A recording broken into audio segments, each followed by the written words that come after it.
Les petits secrets du futur contrat de Kylian Mbappé au Real Madrid, le verdict du procès de Dani Alves qui restera en prison, et l'OM peut être trahi par les Saoudiens, c'est le programme du journal du foot numéro 1465.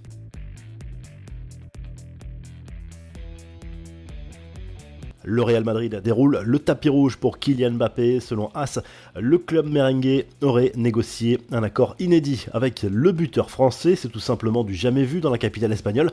Même les stars des Galactiques version Beckham ou Zidane n'ont pas bénéficié de pareilles conditions. Côté salaire, on sera en dessous de ce qu'il touche au PSG actuellement, mais Mbappé aura bien le plus gros salaire du vestiaire madrilène. Le capitaine de l'équipe de France touchera le jackpot, surtout sur la question des droits d'image, 80% pour lui, 20% pour le Real Madrid. Sur une saison, cela peut représenter plusieurs millions d'euros supplémentaires. Kylian Mbappé qui a profité d'un jour de repos accordé par le PSG pour faire un détour vers l'Espagne, mais pas forcément là où on l'attendait. La star du PSG, accompagné de son coéquipier et ami Achraf Hakimi, a été aperçu à Barcelone. Ils ont été ensuite vus dans un établissement nocturne avant de reprendre l'avion pour rentrer à Paris. Le verdict est tombé pour Dani Alves, accusé de faits très graves par une jeune femme depuis une soirée en discothèque en décembre 2022 à Barcelone. Le Brésilien vient d'être condamné ce jeudi à 4 ans et demi de prison. À cela s'ajoutent 5 ans de liberté surveillée, 9 ans d'interdiction d'approcher la victime et 150 000 euros d'amende à verser à la plaignante. Dani Alves a déjà passé un peu plus d'un an en détention provisoire. Les infos en bref, 4 clubs français jouent les 16e de finale retour de la Ligue Europa ce jeudi soir. Marseille reçoit le Shakhtar Donetsk à 21h après un nul 2 partout à l'aller. Match à suivre sur W9 et Canal+ Foot. Mission impossible ou presque pour Rennes qui accueille l'AC Milan à 18h45 avec 3 buts de retard à remonter. Suspense total en revanche avant à Fribourg-Lens. Toulouse battu 2-1 en Portugal reçoit le Benfica Lisbonne. On joue aussi en Conference League dans la soirée. Le Maccabi Haïfa a validé son billet pour les 8e.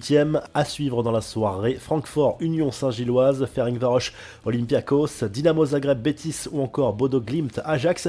L'OM a peut-être du souci à se faire alors que certains supporters rêvent d'un rachat des Saoudiens pour revenir au sommet de l'Europe. Un autre club de Ligue 1 pourrait briser ce rêve. Il s'agit de l'AS Monaco.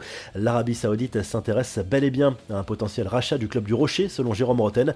Le club monégasque a été mis en vente au mois de janvier et les discussions avancent très vite visiblement. Enfin, la saison commence bien pour Lionel Messi et Luis Suarez en MLS. L'Inter Miami a débuté ce nouvel exercice par un succès contre Salt Lake City, 2-0 la nuit dernière. Les deux ex-compères du Barça ont chacun délivré une passe décisive. Sergio Busquets et Jordi Alba étaient également titulaires. La revue de presse en Espagne, le journal Sport revient sur le 8e de finale aller de Ligue des Champions entre le Napoli et le Barça disputé mercredi soir en Italie. Score final, un but partout entre les deux équipes. Osimhen a répondu à l'ouverture du score de Lewandowski, suspense garanti pour le match retour. Au Portugal, le journal Abola salue la victoire du FC Porto sur le fil face à Arsenal en 8e de finale aller 2-1. Galeno a marqué au bout du temps additionnel.